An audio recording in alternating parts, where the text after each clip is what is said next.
Hello Internet, KTChamberlain here. Well, after 17 years, I finally published the first volume in my sci-fi trilogy on May 6th of this year, Angel Odyssey. It's the first book in the Godsend epic. Now you might be asking, why wasn't this video done sooner? Fair question. The primary reason was because I didn't have the Kindle version ready until near the end of the month. The reason for that I'll get into more in a moment. I didn't want to do a video announcing the book's publication until I had both versions available for my viewers to choose when they click the link in the description or search for it via Amazon. I wanted to ensure you all had options. Now, I myself don't do ebooks, but I understand that there are those who do, and it's best to give your consumers choices. Although sadly, as of this video, it's not available in hardback, but whatever, 2 formats is a good start for someone who self-published his first book on Amazon KDP. Anyway, why did the Kindle version take as long as it did to become available? Well, the paperback version that I had uploaded on May 6th had 6 typos, although at the time I thought it was just 1 in the contents page, and I had to have the formatting service I was using fix that. Then the second time around, I found 4 pages that had anywhere from 1 to 3 typos that sadly slipped past me the first time around. This was embarrassing, and it was time-consuming to rectify them. Finally, just as I was uploading the up-to-date version, I found 1 more page that had 1 error, and I was furious because it meant that I had to turn to the formatting service yet again and have a bit of a wait, made no better by the wait that would follow in Amazon. This hilarious gag from a Daffy Duck cartoon pretty much sums this whole thing up. Yoinks and away!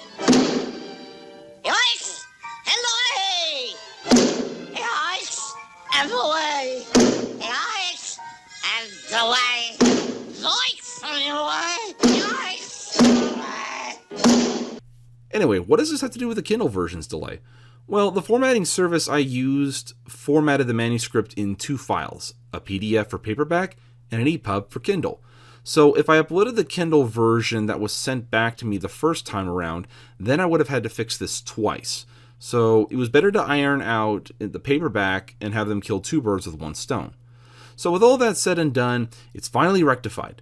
To those who ordered a copy prior to May 27th, I do apologize for the misprint. Then again, a misprint of anything, i.e. a book, can become valuable in the future, so maybe it's a blessing in disguise. You make the call! Another reason why I held off on this video was also to make sure that I was actually getting paid by Amazon KDP for the sales, and that there wasn't some oversight blocking that. No sense in going to all the trouble and promotions if there was something preventing me from getting paid. After all, if you're good at something, never do it for free. Another reason why I held off on this video is that I was also sidetracked with the editing of the next book in the Godsend epic called Angel Overload. My editor just recently sent me the 3rd and final draft, so that gives me a little leeway to work on this video and the illustrations for book 2. The ETA on book 2 should be this November at the earliest. I'm trying to get this ready in time for the holiday season, essentially. I also had my first book signing the weekend before Labor Day weekend. More on that in a bit.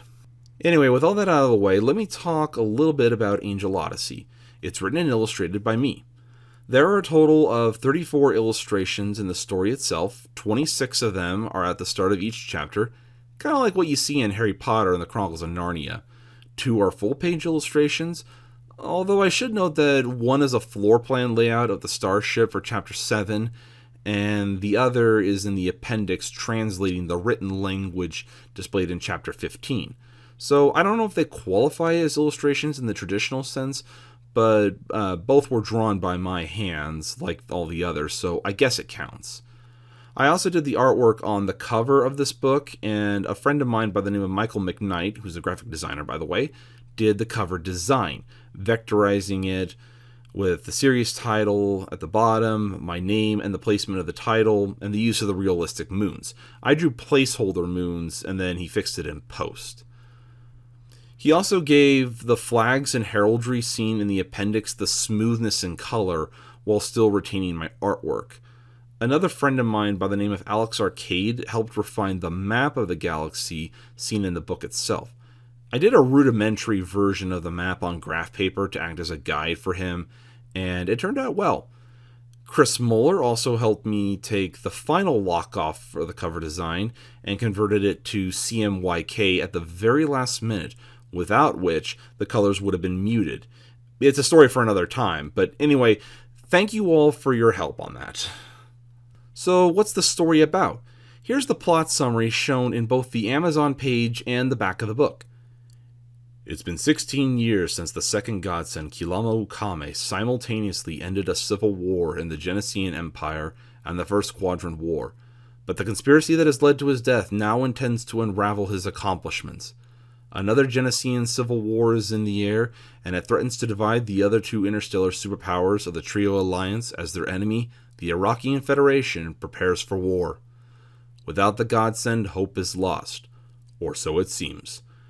When Kimo Kame, Kilamo's youngest son, becomes burdened by his father's memories, as well as those of Calliope, the first godsend, he discovers that he has become the third godsend.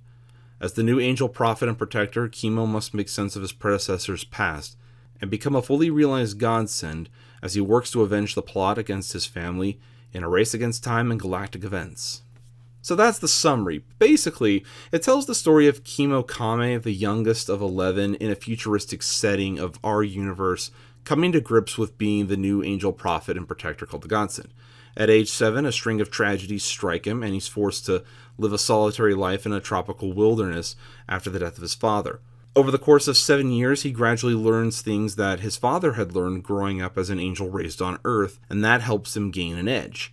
He's found by a human named Leon Leonowens, who happens to be a veteran of the Quadrant War and fought alongside his family, and he takes him under his roof until his half-siblings return to Earth. In the meantime, Kimo goes to Allied headquarters on Earth with Leon and meets Dante Reynard, a Foxukian who shows him the ropes and introduces him to other junior recruits he knows and gets him up to speed with interstellar affairs. Being reunited with his half-siblings quickly turns sour when it's confirmed that he is the new godsend destined to prevent genocide on the angel homeworld of Genesis. To make matters worse, he's forced to accept a commission as a junior recruit, despite not having taken the courses like Dante. However, Leon persuades him to accept the commission because A, to get Umbriel off his back, and B, to take advantage of the perks of being in the armed forces. With that, he accepts the commission on a few conditions he makes to his brother Kiulani, basically saying, I want you to allow me to assemble a solo squad and sanction my search for Moonfang. Kiulani agrees, but gives him a deadline for August 5th. So after a training period assessing how much he's mastered, he and his squad travel across the galaxy, trying to find his father's killer in a race against time and galactic events. We see Earth-like planets, a desert planet, and even a cold mountain setting on another planet throughout this book. So there's no shortage of variety in terms of settings. So that's Angel Odyssey in a nutshell. It's $17.99 paperback, and the Kindle version's $2.99. It's like Avatar The Last Airbender meets Futurama. An old man I work with actually bought a copy of the book, even though he told me himself sometime prior that he doesn't normally read science fiction, but said that he was willing to give mine a try. Last I heard, he just got past part 3 of the book. I don't know what that tells you, but I must be doing something right if I'm the exception in this guy's case, and so far it's been well received, and my first UK buyer was actually Nick Hodges. Yes, the host of History Buffs on YouTube actually bought my book of his own free will. Oh my god! Hey, us History Buffs gotta stick together, don't we? And we've known each other since April of 2016, well before his videos started garnering millions of views. Too early to know what he thinks, but I suspect he might like it, warts and all. By the way, I gave him a shout out in the book's acknowledgements for his review on Zulu, because that helped me craft the fight in chapter 18. So now I need to know how my YouTube audience receives my book. On that note, I also gave shoutouts to Historia Civilis, Trey the Explainer, Shadiversity, Inspiring Philosophy, and Kyle Hill from Because Science. I watch the respective content on a regular basis. Now, there are 2 more things left for me to mention in this video. Number 1, my book signing exceeded expectations. The owner of the small bookstore said that the most an author sold at their book signing events was 6. Mine sold 8. And finally, on Labor Day weekend, I went to SAC Anime and got to meet an icon from Disney history. Margaret Carey. If you don't know who she is, she's well remembered for having modeled for Tinkerbell in Disney's 1953 film Peter Pan. She would have voiced her too if it wasn't for the fact that her character only spoke in sound effects. But she did also model and voice the red-headed mermaid in the same film. So in a sense, she was like a prototypical Sherry Stoner who modeled for Ariel, and Jodie Benson who voiced Ariel, a red-headed mermaid in The Little Mermaid. But a little parallel, don't you think? Anyway, the first thing I said to her was that Disney history was the first bit of history I became well versed in before I became a history buff, and that's how I was familiar with her. She also told me that Disney himself got to meet Maude Adams, who first played Peter Pan on stage, and then he himself played Peter Pan in a school play when he was a kid. I must have missed that somewhere. What does meeting Margaret Carey have to do with my book?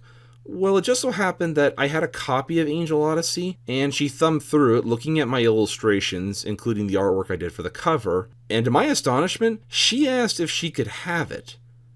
I couldn't say no to her. She's a 93-year-old living icon from Disney history, and was also part of one of my favorite Disney movies from my childhood. Plus, she did ask nicely.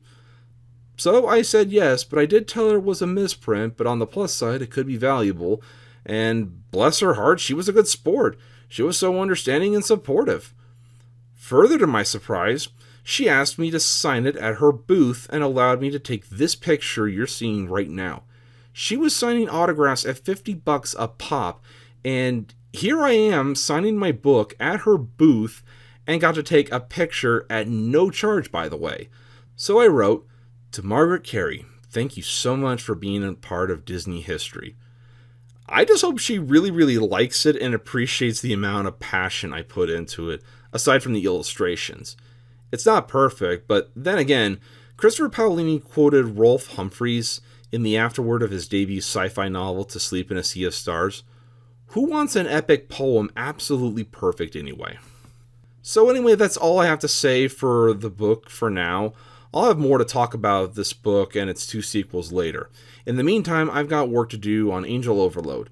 And as of this recording, I'm on the 3rd and final draft in editing, and 50 illustrations are done. This is Kevin Chamberlain. Thank you for watching.